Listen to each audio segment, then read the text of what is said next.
Hello, hi and welcome to Dania's classes. അപ്പോൾ നമ്മളിന്ന് എന്താ പറയുക ലെസൺ 1-ത്തെ അതായത് ലാസ്റ്റ് എക്സസൈസ് പേജ് നമ്പർ 30-ത്തെ 8th പ്രോബ്ലമാണ് നമ്മളിന്ന് ചെയ്യാൻ പോകുന്നത്. അപ്പോൾ ലാസ്റ്റ് പ്രോബ്ലത്തിലേക്ക് ഇങ്ങനെ കടന്നുകൊണ്ടിരിക്കുകയായിരുന്നു. അപ്പോൾ നമുക്ക് സ്റ്റാർട്ട് ചെയ്യല്ലേ. അപ്പോൾ ക്ലാസ് സ്റ്റാർട്ട് ചെയ്യുന്നതിന് മുന്നേ നിങ്ങൾക്ക് ഈ നമ്മുടെ വീഡിയോ കണ്ടിട്ട് ഉപകാരപ്പെടുകയാണെങ്കിൽ നിങ്ങൾ തീർച്ചയായിട്ടും എൻ്റെ ചാനൽ ഒന്ന് സബ്സ്ക്രൈബ് ചെയ്യണം, നിങ്ങളൊന്ന് സപ്പോർട്ട് ചെയ്യണം, നിങ്ങളൊന്ന് നിങ്ങളുടെ കമൻറ്റുകൾ അറിയിക്കണം. ഓക്കെ, അപ്പോൾ സ്റ്റാർട്ട് ചെയ്യാം. നമുക്ക് ആ പ്രോബ്ലം ഒന്ന് നോക്കാം. ഒരു ചതുർഭുജത്തിന്റെ രണ്ട് ജോഡി എതിർവശങ്ങളും തുല്യമാണെങ്കിൽ അതൊരു സമാന്തരികമാണെന്ന് തെളിയിക്കാനാണ് പറഞ്ഞിരിക്കുന്നത്. ഓക്കെ, അപ്പോൾ ഒരു ചതുർഭുജത്തിന്റെ രണ്ട് ജോഡി വശങ്ങൾ തുല്യമാണെങ്കിൽ, അതായത് ഞാനൊരു ചതുർഭുജം ഇങ്ങനെ വരച്ചു.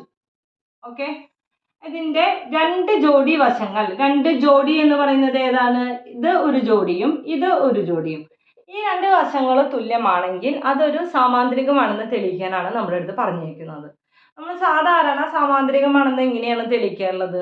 രണ്ട് ജോഡി വശങ്ങളും നമ്മൾ എന്താ പറയുക സമാന്തരമാണെന്ന് തെളിയിക്കും. അപ്പം അങ്ങനെ സമാന്തരമായിട്ട് തെളിയിച്ച് രണ്ട് ജോഡി വശങ്ങളും സമാന്തരമായിട്ട് തെളിയിക്കുമ്പോൾ ആ ചിത്രം അല്ലെങ്കിൽ ആ ഫിഗർ നമ്മൾ സമാന്തരികമാണെന്ന് പറയാറാണ് പതിവ്. അതേപോലെ തന്നെ എങ്ങനെയാണ് രണ്ട് വശങ്ങളും സമാന്തരമാണെന്ന് തെളിയിക്കുക? അതിൻ്റെ ഒന്നില്ലെങ്കിൽ മറുകോണുകൾ തുല്യമാണെന്ന് തെളിയിച്ചാൽ മതി, അല്ലെങ്കിൽ അതിൻ്റെ അനുബന്ധ കോണുകൾ തുല്യമാണെന്ന് തെളിയിച്ചാൽ മതി. ഓക്കെ, അങ്ങനെയാണ് നമ്മളിപ്പോൾ കഴിഞ്ഞ എക്സസൈസിലൊക്കെ ഉണ്ട്. കഴിഞ്ഞ എക്സസൈസ് അല്ല, അതിന് മുന്നത്തെ എക്സസൈസിൽ നമ്മളത് പഠിച്ചിട്ടുണ്ടായിരുന്നു. അതായത് എനിക്ക് തോന്നുന്നു 3rd എക്സസൈസിൽ നമ്മളത് പഠിച്ചിട്ടുണ്ടായിരുന്നു. ഏകദേശം അതുപോലൊക്കെ തന്നെയാണ് ഇതും ചെയ്യുന്നത്. അപ്പോൾ നമുക്ക് നോക്കാം ഇതെങ്ങനെ ചെയ്യാന്നുള്ളത്. അപ്പോൾ ആദ്യം തന്നെ ഞാനൊരു വികരണം വരച്ചു. ഇതായിട്ടൊരു വികരണം വരച്ചു. അപ്പോൾ അങ്ങനെ രണ്ട് ത്രികോണങ്ങളായിട്ട് ഞാൻ ഇതിനെ ഡിവൈഡ് ചെയ്തു. അപ്പോൾ എന്താണ് ത്രികോണം? ഏതൊക്കെ ത്രികോണങ്ങളാണുള്ളത്? ത്രികോണം എ ബി സിയും ത്രികോണം എ ഡി സിയിൽ. ഓക്കെ, എ ഡി സിയിൽ. ഓക്കെ, എ ബി സിയിലും അതുപോലെ തന്നെ എ ഡി സിയിലും. ഇതിൽ എന്താണ്, ഇത് വളരെ സിമ്പിളായിട്ട് നമുക്ക് ശരിക്കും തെളിയിക്കാൻ പറ്റുന്ന കാര്യങ്ങളാണ്. എ ബിയും ഡി സി രണ്ട് ജോഡി വശങ്ങൾ തുല്യമാണെങ്കിൽ, അപ്പോൾ എ ബിയും ഡി സിയും തുല്യമാണെന്ന് നമ്മുടെ അടുത്ത് പറഞ്ഞിട്ടുണ്ട്. അപ്പോൾ നമുക്ക് എന്ത് എഴുതാൻ പറ്റും? A B equal to D C. എന്തുകൊണ്ടാണ്? കാരണം എന്താണ്, നമുക്ക് തന്നിട്ടുണ്ട്. ഇനി അതേപോലെ തന്നിട്ടുള്ള വേറൊരു കാര്യം കൂടി ഉണ്ടല്ലോ, A D equal to A B equal to D C, അതുപോലെ തന്നെ A D equal to B C. രണ്ട് ജോഡി വശങ്ങളാണ്. അപ്പൊ നമുക്ക് എന്ത് എഴുതാം? A D equal to B C. ഇതും എന്താണ് കാരണം? നമുക്ക് ഇതുപോലെ തന്നെ തന്നിട്ടുള്ള കാരണമാണ്. ഇനി എന്താണ്, വളരെ എളുപ്പമല്ലേ, A C equal to A C. എന്തുകൊണ്ടാണ് A C equal to A C എന്ന് പറയാനായിട്ട് കാരണം? പൊതുവശമാണ്. ഈ രണ്ട് ത്രികോണങ്ങളുടെയും പൊതുവശമാണ് A C equal to A C. അപ്പോൾ രണ്ട് ത്രികോണങ്ങളും തുല്യ ത്രികോണങ്ങളാണെന്ന് തെളിയിച്ചല്ലോ. മൂന്ന് വശങ്ങളും തുല്യമാണെങ്കിൽ മൂന്ന് കോണുകളും തുല്യമാണ്. അങ്ങനെയല്ല, ഒരു ത്രികോണത്തിന്റെ മൂന്ന് വശങ്ങളും മറ്റൊരു ത്രികോണത്തിന്റെ മൂന്ന് വശങ്ങളും തുല്യമാണെങ്കിൽ അവയുടെ കോണുകളും തുല്യമായിരിക്കും. ഏതൊക്കെ കോണുകളായിരിക്കും തുല്യമാവുക? അതിൻ്റെ തുല്യവശങ്ങളുടെ എതിരെയുള്ള കോണുകളായിരിക്കും തുല്യമാവുക, അല്ലേ? അപ്പൊ നമുക്ക് എന്ത് എഴുതാൻ പറ്റും? എതിരെയുള്ള കോണുകൾ എന്ന് പറയുമ്പോൾ നമുക്ക് ആദ്യം ഈ കോണും എടുക്കാം. ഓക്കെ, അപ്പൊ നമുക്ക് ഏതൊക്കെ കോണുകളാണ്? ബി എ സി കോൺ, ഇവിടെ എഴുതണ്ട കേട്ടോ, കോൺ B A C equal to B A C equal to കോൺ ഡി സി എ. കോൺ ഡി സി എ കണ്ടോ, ഈ കോണാണ് വന്നിരിക്കുന്നത്. ഡി എയും ഇവിടെ സിയും. അപ്പോൾ ഇതിന്റെ എന്താണ് നമുക്ക് എഴുതേണ്ടത്? തുല്യവശങ്ങളുടെ എതിരെയുള്ള കോണുകൾ. ഇത് ആണ് തുല്യം എന്ന് പറയുന്നത്, അല്ലേ? ഈ വശമാണ് തുല്യം എന്ന് പറയുന്നത്, അതിന്റെ എതിരെയുള്ള കോണുകൾ. അപ്പോൾ എന്താണ് എഴുതേണ്ടത്? തുല്യവശങ്ങളുടെ എതിരെയുള്ള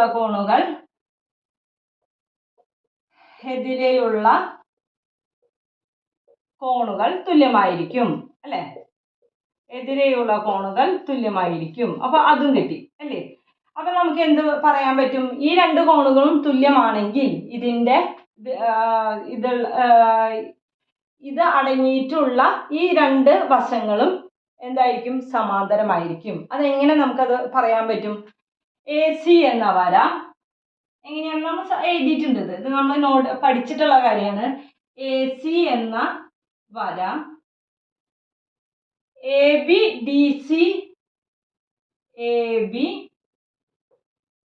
ഡി സി എന്ന വരകളുമായി കൂട്ടിമുട്ടുമ്പോൾ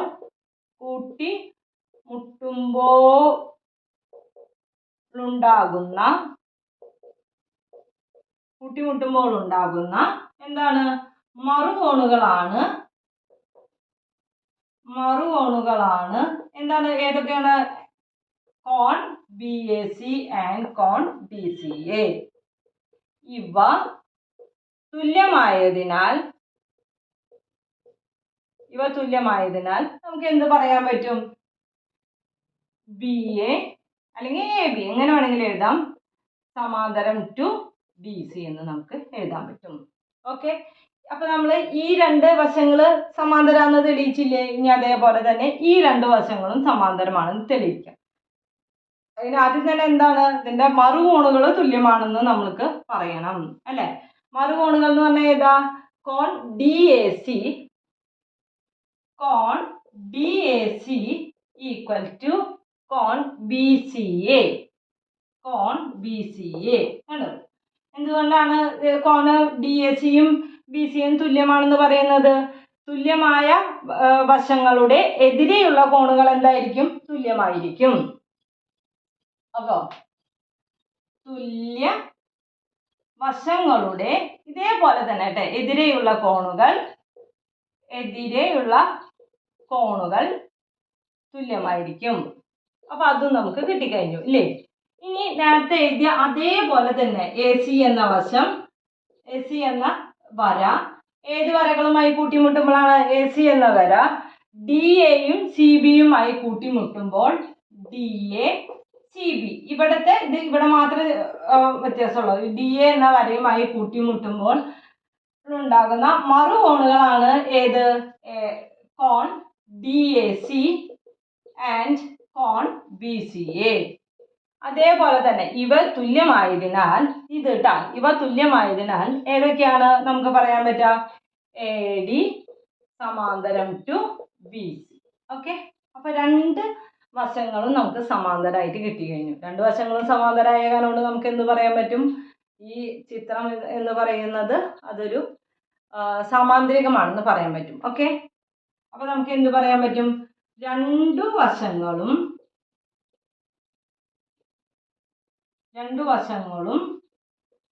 സമാന്തരമായതിനാൽ ചതുർഭുജം എ ബി സി ഡി ഒരു സാമാന്തരികമാണ്. ഓക്കെ, ക്ലിയർ ആയില്ലേ? ഇത്രയേ ഉള്ളൂ. അപ്പൊ നമുക്ക് പിന്നെ വേണമെന്നുണ്ടെങ്കിൽ ക്വസ്റ്റ്യനിൽ പറഞ്ഞ അതേപോലെ എഴുതാം. എന്ന് പറഞ്ഞിട്ട് ഒരു ചതുർഭുജത്തിന്റെ രണ്ട് ജോഡി എതിർവശങ്ങളും തുല്യമാണെങ്കിൽ അതൊരു സാമാന്തരികമാണ് എന്ന് പറഞ്ഞിട്ട് നമുക്ക് വേണമെങ്കിൽ അത് ഒന്ന് കൺക്ലൂഡ് ചെയ്യാം. ശരിക്കും അതിലത്തെ ആ ലൈൻസ് അതുപോലെ തന്നെ ഒന്ന് എടുത്തെഴുതിയാൽ മതി. ഓക്കെ, അപ്പൊ നമുക്ക് ഇനി 9th ക്വസ്റ്റ്യൻ ചെയ്യാം. ഓക്കെ, അപ്പൊ നമുക്ക് ഇനി 9th പ്രോബ്ലം ചെയ്യാം. ഇതിൽ പറഞ്ഞിരിക്കുന്നത് എ ബി സി ഡി എന്ന സമാന്തരികത്തിൽ A P equal to C Q. അതായത് എ ബി സി ഡി എന്ന സമാന്തരികത്തിൽ A P equal to C Q. ഓക്കെ, ഇനി പി ബി ക്യു ഡി എന്ന ചതുർഭുജം സമാന്തരികമാണെന്ന് തെളിയിക്കാനാണ് പറഞ്ഞിരിക്കുന്നത്. അതായത് ഈ പി ബി ക്യു ഡി എന്ന ഈ ചതുർഭുജം ഒരു സാമാന്തരികമാണെന്ന് തെളിയിക്കാനാണ് നമ്മൾ പറഞ്ഞിരിക്കുന്നത്. ഇത്രയും ക്വസ്റ്റ്യൻസ് ചെയ്തതില് നമ്മൾ സാമാന്തരികമാണെന്ന് ശരിക്കും തെളിയിച്ചിട്ടുള്ളത് അതിൻ്റെ രണ്ട് ജോഡി വശങ്ങൾ സമാന്തരമാണെന്ന് തെളിയിക്കുകയാണ് ചെയ്തിരുന്നത്. സമാന്തരമാണെന്ന് നമ്മൾ എങ്ങനെയാണ് തെളിയിക്കാറ്? അതിൻ്റെ മറുകോണുകൾ അല്ലെങ്കിൽ അനുബന്ധ കോണുകൾ തുല്യമാണെന്ന് തെളിയിക്കുമ്പോൾ ആ രണ്ട് വരകൾ സമാന്തരമാണെന്ന് തെളിയും. അങ്ങനെ നമുക്കത് ആ ഒരു ചതുർഭുജം സമാന്തരികമാണെന്ന് നമ്മൾ പറയുകയാണ് ചെയ്തത്. പക്ഷെ ഇവിടെ അങ്ങനെയല്ല. ഇവിടെ നമ്മൾ തെളിയിക്കാൻ പോകുന്നത് ഇതിൻ്റെ രണ്ട് ജോഡി വശങ്ങൾ, അതായത് രണ്ട് ജോഡി വശങ്ങൾ, ഈ രണ്ട് ജോഡി വശങ്ങളും തുല്യമാണെന്നാണ് നമ്മൾ തെളിയിക്കാൻ പോകുന്നത്. അപ്പം നമ്മൾ തൊട്ടു മുന്നത്തെ 8th പ്രോബ്ലത്തിൽ പഠിച്ചത് എങ്ങനെയാണ്? 2 ജോഡി വശങ്ങൾ തുല്യമാണെങ്കിൽ അതൊരു സമാന്തരമാണെന്ന് നമ്മൾ തൊട്ടു മുന്നത്തെ, അതായത് 8th പ്രോബ്ലത്തിൽ നമ്മൾ തെളിയിച്ചതാണ്. അപ്പം അവിടെ വരയ്ക്കാണ് നമ്മൾ ഈ ക്വസ്റ്റ്യൻ എത്തിക്കാൻ പോകുന്നത്. അതായത് 2 ജോഡി വശങ്ങൾ തുല്യമാണെന്ന് തെളിയിക്കുകയാണ് ചെയ്യുന്നത്. ഓക്കെ, അപ്പോൾ 2 ജോഡി വശങ്ങൾ തുല്യമാണെങ്കിൽ അതൊരു സമാന്തരമാണ്. ഓക്കെ, അങ്ങനെയാണ് നമ്മൾ ഈ പ്രോബ്ലം ചെയ്യാൻ പോകുന്നത്. അപ്പം നമുക്ക് എന്താണ് ചെയ്യുന്നത്? ഈ 2 ജോഡി വശങ്ങൾ തുല്യമാണെന്നാണ് നമ്മളിപ്പോൾ തെളിയിക്കുന്നത്. അപ്പം അതിന് വേണ്ടിയിട്ട് നമ്മൾ ഈ ഇത് എടുക്കുന്നു, ഈ ത്രികോണവും എടുക്കുന്നു, അതുപോലെ ഈ ത്രികോണവും എടുക്കുന്നു. ഈ 2 ത്രികോണങ്ങൾ എടുത്തു കഴിഞ്ഞാൽ നമുക്ക് ഈ 2 വശങ്ങൾ തുല്യമാണെന്ന് നമ്മൾ ആദ്യം തന്നെ തെളിയിക്കുന്നു കേട്ടോ. അപ്പം നമുക്ക് നോക്കാം. ത്രികോണം APD ആൻഡ് ത്രികോണം QCD യിൽ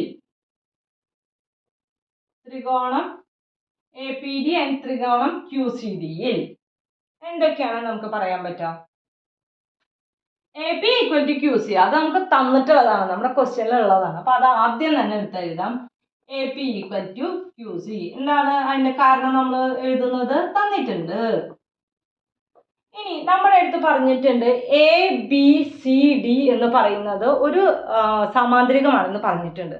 സമാന്തരികത്തിന്റെ പ്രത്യേകത എന്താണ്? അതിൻ്റെ എതിർ കോണുകൾ തുല്യമായിരിക്കും. അതുപോലെ തന്നെ എതിർ വശങ്ങൾ തുല്യവുമായിരിക്കും, അതുപോലെ തന്നെ സമാന്തരവുമായിരിക്കും. അതാണ് നമ്മുടെ ഇതിൻ്റെ സമാന്തരികത്തിൻ്റെ പ്രത്യേകത. പിന്നെ മറുകോണുകൾ തുല്യമായിരിക്കും, ഇതൊക്കെ തുല്യമായിരിക്കും. അപ്പോൾ നമുക്ക് നോക്കാം. ഓക്കെ, അപ്പം അങ്ങനെ വരാണെന്നുണ്ടെങ്കിൽ എന്ത് പറയാം? ABCD അല്ല, അപ്പം ഈ കോണും തുല്യമായിരിക്കും. എന്തുകൊണ്ടാണ്? ഒരു സമാന്തരികത്തിൻ്റെ മറുകോണുകൾ തുല്യമായിരിക്കും. ABCD എന്ന് പറയുന്നത് ഒരു സമാന്തരികമാണെന്ന് നമ്മുടെ അടുത്ത് പറഞ്ഞിട്ടുണ്ട്. അപ്പം നമുക്ക് എങ്ങനെ എഴുതാം? കോൺ A = കോൺ C. എന്തുകൊണ്ടാണ്? ഒരു സമാന്തരികത്തിൻ്റെ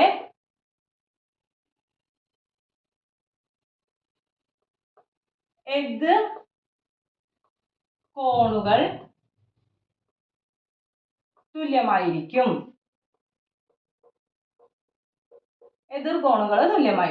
അപ്പൊ അത് കിട്ടിക്കഴിഞ്ഞു ഇല്ലേ? ഇനി ഇതേപോലെ തന്നെ അപ്പൊ നമുക്ക് ഏതൊക്കെ കിട്ടിക്കഴിഞ്ഞു? ഇത് നമുക്ക് അത് തുല്യമാണെന്ന് കിട്ടിക്കഴിഞ്ഞു. ഇതിന്റെ ഉള്ളിലുള്ള ഒരു കോണും തുല്യമാണ്, അതിനോട് ബന്ധപ്പെട്ട ഒരു കോണും തുല്യമാണെന്ന് തെളിയിച്ച് നമുക്ക് കിട്ടിക്കഴിഞ്ഞു. അപ്പൊ നമുക്ക് നോക്കാം, ഈ സൈഡിന്റെ കാര്യം കൂടി നോക്കാം. ഇതും കൂടി, ഈ വശം കൂടി തുല്യമാണെന്ന് തെളിഞ്ഞാൽ നമുക്ക് ഇത് തുല്യ ത്രികോണാണെന്ന് പറയാൻ പറ്റൂലോ. എങ്ങനെയാണ്? AD = BC എന്ന് പറയാൻ പറ്റില്ലേ? കാരണം എന്തുകൊണ്ടാണ്? ഇത് ഒരു സമാന്തരികത്തിന്റെ എതിർ വശങ്ങളാണ്. ഒരു സമാന്തരികത്തിന്റെ എതിർവശങ്ങൾ എപ്പോഴും തുല്യവുമായിരിക്കും, അതേപോലെ സമാന്തരമായിരിക്കും. അപ്പൊ നമുക്ക് എന്ത് പറയാൻ പറ്റും? AD = BC. എന്തുകൊണ്ടാണ്? സമാന്തരികത്തിന്റെ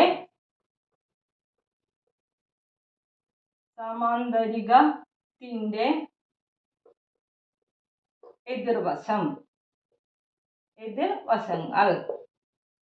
അപ്പൊ ഇപ്പൊ എന്തായി? ഒരു 2 വശങ്ങളും അതിനുള്ളിലെ കോണും തുല്യമായി. അപ്പൊ അങ്ങനെയാണെന്നുണ്ടെങ്കിൽ ഈ 2 ത്രികോണങ്ങൾ എന്ന് ഇങ്ങനെ പറഞ്ഞാൽ മതി. ഈ 2 വശങ്ങളും അതിനുള്ളിലെ കോണും തുല്യമാണെങ്കിൽ മൂന്നാമത്തെ വശവും തുല്യമായിരിക്കും. അതാണല്ലോ നമ്മുടെ ജനറൽ റൂൾ ഉള്ളത്. അപ്പൊ നമുക്ക് എന്ത് പറയാൻ പറ്റും? ഈ വശം, അതായത് ഈ മൂന്നാമത്തെ വശം എന്തായിരിക്കും? തുല്യമായിരിക്കും. അപ്പൊ നമുക്ക് എന്ത് എഴുതാൻ പറ്റും?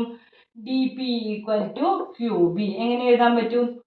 ഒരു ജനറൽ റൂൾ എഴുതാം കേട്ടോ. ഒരു ത്രികോണത്തിന്റെ രണ്ട് വശവും അതിനുള്ളിലെ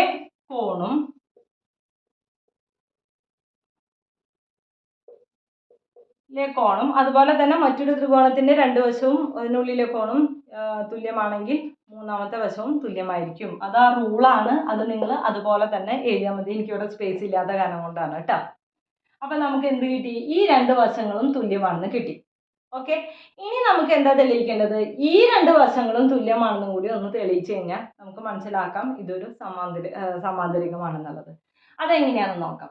അപ്പം നമുക്ക് തന്നിട്ടുണ്ട്, അതായത് ABCD എന്ന് പറയുന്നത് ഒരു സമാന്തരികമാണെന്ന് നമുക്ക് തന്നിട്ടുണ്ട്. അപ്പോൾ എന്താണ് AB ഈക്വൽ ടു CD. എങ്ങനെയാണ് AB ഈക്വൽ ടു CD എന്ന് പറയാനായിട്ട് കാരണം ഇത് ഒരു സമാന്തരികമാണ്, അതായത് സാമാന്തരികത്തിന്റെ എതിർവശങ്ങൾ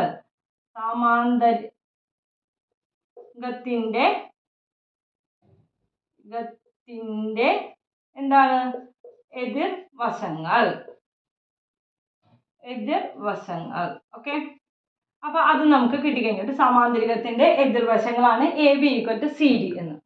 ഇനി നമുക്ക് എന്താണ് AP ഈക്വൽ ടു QC. അത് നമുക്ക് എങ്ങനെ കിട്ടി AP ഈക്വൽ ടു QC എന്ന് പറഞ്ഞത്? അത് നമുക്ക് തന്നിട്ടുണ്ട്, ഇത് AB ഈക്വൽ ടു ഇതാണ് തന്നിട്ടുണ്ട് അല്ലേ. അപ്പൊ ഞാൻ പറയട്ടെ, AB എന്ന് പറയുന്നത് ഒരു 30 സെന്റിമീറ്റർ ആണെന്ന് വിചാരിക്കും. ഓക്കെ, ഇനി AP എന്ന് പറയുന്നത് ഒരു 10 സെന്റിമീറ്റർ ആണെന്ന് വിചാരിക്കും. AP എന്ന് പറയുന്നത് ഒരു 10 സെന്റിമീറ്റർ ആണെന്ന് വിചാരിക്കും. ഓക്കെ, AB എന്ന് പറയുന്നത് 30ഉം AP എന്ന് പറയുന്നത് 10 സെന്റിമീറ്റർ ആണെന്ന് വിചാരിക്കും. അപ്പോൾ എത്രയായിരിക്കും നമ്മുടെ PB എന്ന് പറയുന്നത്? PB എത്രയായിരിക്കും? ഈ ABയിൽ നിന്ന് AP മൈനസ് ചെയ്ത PB ആയില്ല, അതായത് 20 സെന്റിമീറ്റർ ആയിരിക്കും എന്ത് PB എന്ന് പറയുന്നത്. ഇപ്പൊ AB 30 സെന്റിമീറ്റർ ആണെന്നുണ്ടെങ്കിൽ ഇവിടെ DCയും എത്ര സെന്റിമീറ്റർ ആയിരിക്കും? 30 സെന്റിമീറ്റർ ആയിരിക്കും. AP 10 സെന്റിമീറ്റർ ആണെങ്കിൽ എന്താണ് QCയും എത്ര സെന്റിമീറ്റർ ആയിരിക്കും? 30 സെന്റിമീറ്റർ ആയിരിക്കും. കാരണം ഇതൊക്കെ തുല്യമാണെന്ന് നമ്മൾ പറഞ്ഞിട്ടുണ്ട്. അങ്ങനെയാണെങ്കിൽ നമുക്ക് എന്ത് എഴുതാൻ പറ്റും? AB minus AP equal to CD minus QC എന്ന് എഴുതാലോ. മനസ്സിലായല്ലോ? ഇത് ഞാനൊരു എക്സാമ്പിൾ ആയിട്ട് പറഞ്ഞതാണ്, ഇതൊന്ന് ആലോചിച്ചാൽ മതി അല്ലേ. AB minus AP equal to CD minus QC എന്ന് പറയാലോ. AB മൈനസ് AP എന്ന് പറഞ്ഞാൽ എത്രയാണ്? PB ആണ്. PB ഈക്വൽ ടു എന്താണ്? QC. CD മൈനസ് QC എന്ന് പറഞ്ഞാൽ CD മൈനസ് QC എന്ന് പറഞ്ഞാൽ എന്താണ്? DQ ആണ്. കണ്ടോ, കിട്ടിയത് കണ്ടോ. അപ്പൊ നമുക്ക് എന്ത് മനസ്സിലായി? ഈ രണ്ട് വശങ്ങളും തുല്യമാണെന്ന് നമുക്ക് മനസ്സിലായി. അപ്പൊ നമുക്ക് നേരത്തെ 8th പ്രോബ്ലത്തിൽ പറഞ്ഞ അതേ വരികൾ തന്നെ നമുക്ക് എഴുതാം. അപ്പോൾ therefore ഒരു ചതുർഭുജത്തിന്റെ രണ്ട് ജോഡി വശങ്ങൾ തുല്യമാണെങ്കിൽ അതൊരു സാമാന്തരികമാണ്.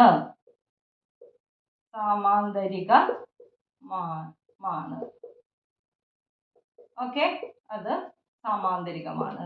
അങ്ങനെ എഴുതാലോ, കുഴപ്പമില്ലല്ലോ. അപ്പൊ ശരിയായില്ലേ? നേരത്തെ പറഞ്ഞ അതേ റൂൾ തന്നെ കേട്ടോ. നിങ്ങൾക്ക് മനസ്സിലായിട്ടുണ്ടാവുമെന്ന് പ്രതീക്ഷിക്കുന്നു. ഡൗട്ടുകൾ എന്തെങ്കിലും ഉണ്ടെങ്കിൽ ചോദിക്കണം. നമുക്ക് ഇനി അടുത്ത ക്ലാസ്സിൽ കാണാം. ബൈ.